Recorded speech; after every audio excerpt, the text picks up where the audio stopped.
Warning: viewer discretion is advised.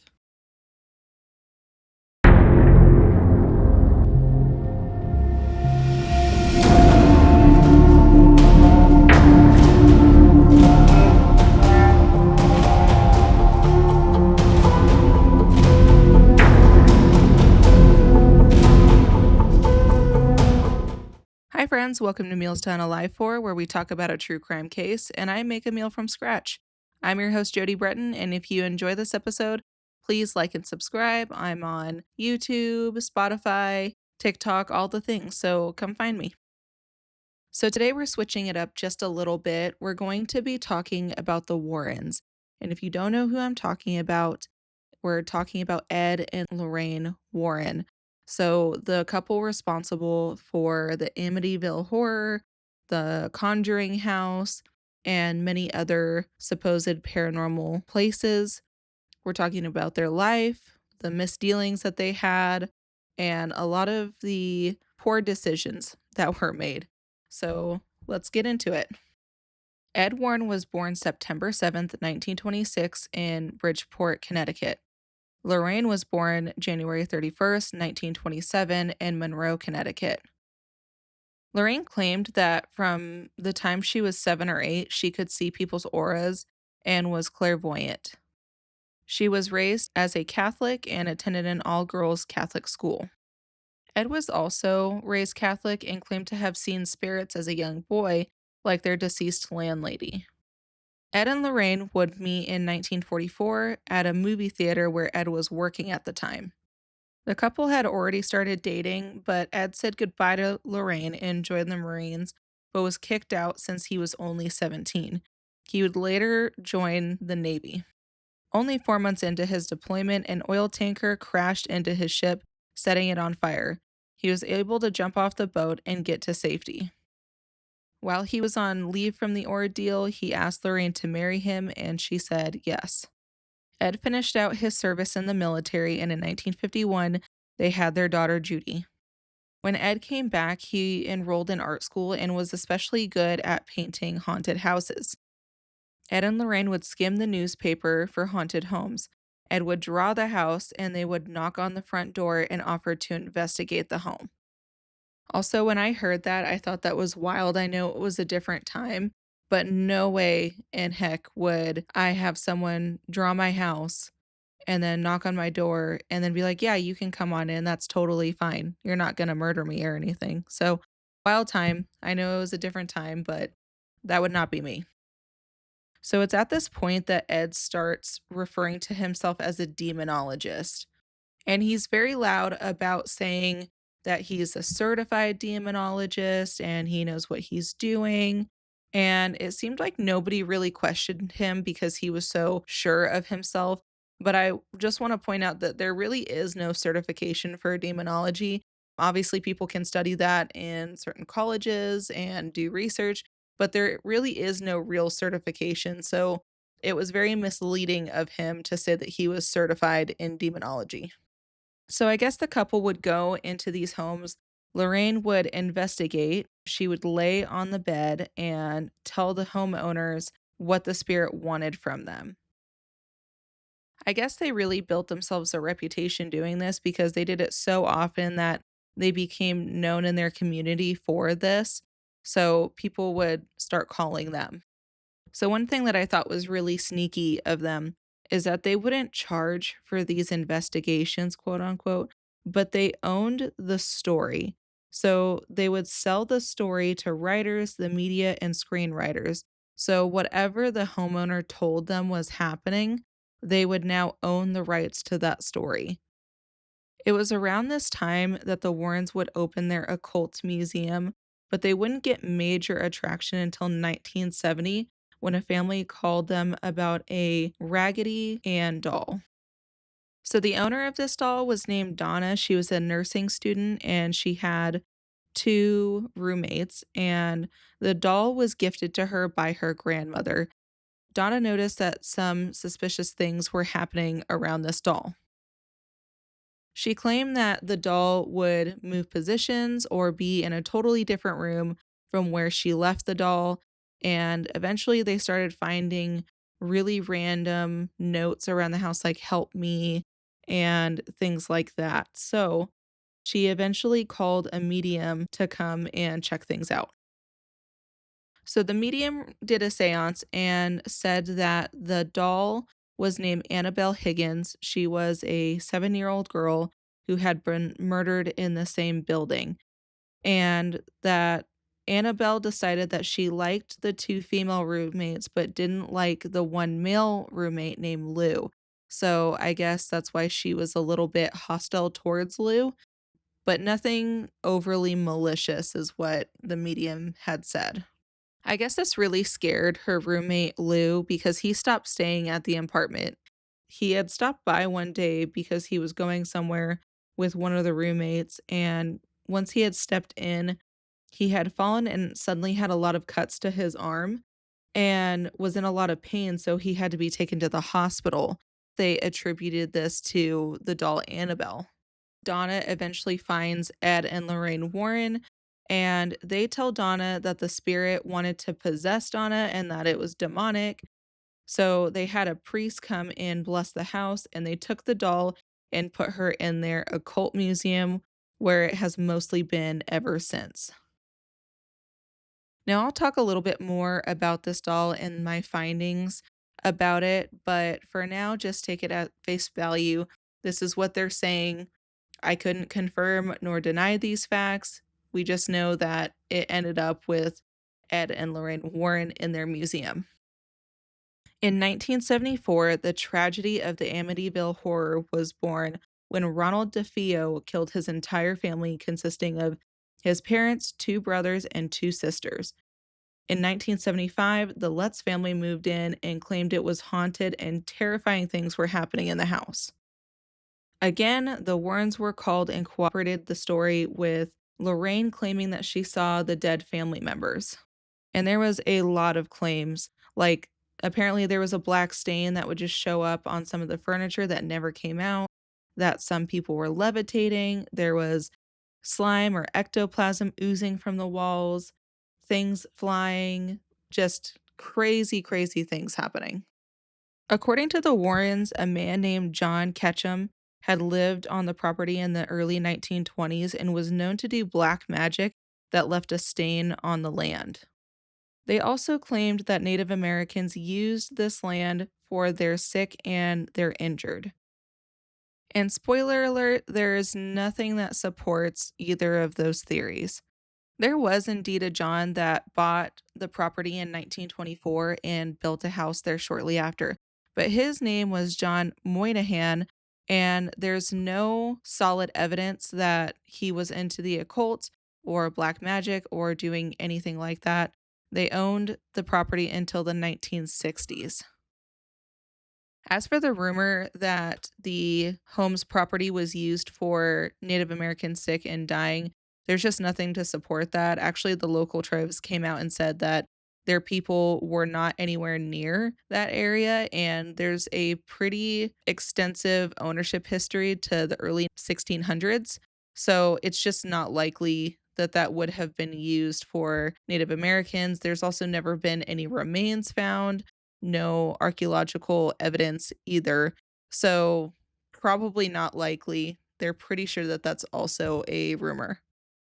Once again, the Warrens didn't charge for this investigation, but they now owned this fantastical story of the Amityville Horror home, and they ran with it. However, in 1979, lawyer William Weber said that he and Jay Anson, who is the author of the Amityville Horror, along with the Lutz family, fabricated the story over many bottles of wine. One thing that I find extremely interesting is who William Weber, the lawyer, was representing at this time. And if you remember, this whole thing started due to the murders of the DeFeo family. And who was William Weber representing at the time? Ronald DeFeo. So tell me why Mr. Weber was representing Robert DeFeo, but also sitting down with the Lutz family and giving them legal advice as far as how to take this. And the quote from Robert DeFeo does not surprise me at all. Robert claimed that he said that he was hearing voices on the advice of his lawyer. He said, and I quote, "William Weber made me do it. He told me I had to do this. He told me there would be a lot of money from book rights and a movie. The whole thing was a con." Personally, that seems a little bit suspicious to me. In 1981, Arnie Cheyenne Johnson was accused of killing his landlord, Alan Bono. The Warrens had been called before the murder for a possible possession of Johnson's brother in law, but they also claimed that Johnson was possessed for a demon as well, and that's why he killed his landlord. After the murder took place, Lorraine went to the Brookfield police and told them that he was possessed while doing the murders, and this caused a media frenzy.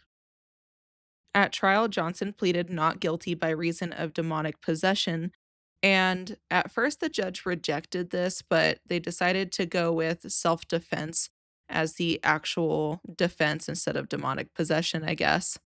Either way, it was unsuccessful and he was convicted of first-degree manslaughter. And of course, during all of this, the Warrens were eating up the attention. Their managers were promising book deals and a movie and lectures to come out about the gruesome details of this case. In 1983, Gerald Brittle, with the assistance of Lorraine, published a book by the title The Devil in Connecticut. Upon the book's republication in 2006, David Gletzer and Carl Gletzer, who are brothers, would go on to sue the author and the publishing company. So, David was Johnson's brother in law. So, he was the original person that the Warrens were there for the demonic possession. So, this was originally about David, and Carl was just the brother of David. So, hope that makes sense on who these people are in conjunction to Arnie Johnson. Carl also claimed that the book alleged that he committed criminal and abusive acts towards his family and others. He said that the possession story was a complete hoax concocted by Ed and Lorraine Warren to exploit the family and his brother's mental illness, and that the book presented him as a villain because he didn't believe in the supernatural claims. He also said that the Warrens told him the story would make the family millionaires and would help get Johnson out of jail. So if that doesn't tell you what was going on behind the scenes, I don't know what does. Honestly, I could keep going about the shady dealings of the Warrens and things that just aren't quite adding up, but we're going to move on for now. Ed Warren would pass away in 2006 on August 23rd. In 2017, a woman named Judith Penny spoke out about what was going on behind closed doors. Now, Judith was known for running the occult museum, so she was quietly there, but not a big influence in the Warrens' life or under the spotlight. Ed met Judith doing deliveries to her high school while she was 15 and he was 37. Judith would move in with the Warrens in 1963. Ed had converted an apartment above their home and he groomed Judith into being in a relationship with him. In 1963, Judith was arrested because she was unmarried, living with a married man. And if it sounds backwards, that's because it is, but that was Connecticut law at that time. She spent a night in jail, and police wanted her to sign paperwork admitting to the affair, and she refused, so she had to report to a juvenile delinquent office for a month after school. In 1978, Judith found out she was pregnant with Ed's child, and Lorraine forced her to have an abortion. She was quoted saying, "They wanted me to tell everyone that someone had come into my apartment and had essayed me, and I couldn't do that.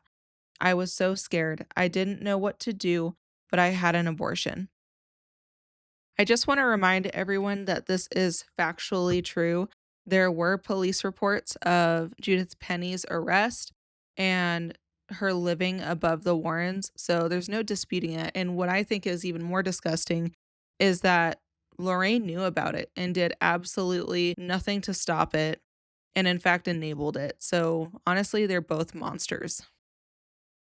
One other thing that I found really interesting is that When filming the Conjuring movie, Lorraine specifically put a clause in the contract stating, showing her or her husband engaging in crimes including sex with minors, child porn, prostitution, or SA, and that neither the husband nor wife could be depicted or participating in any extramarital sexual relationship.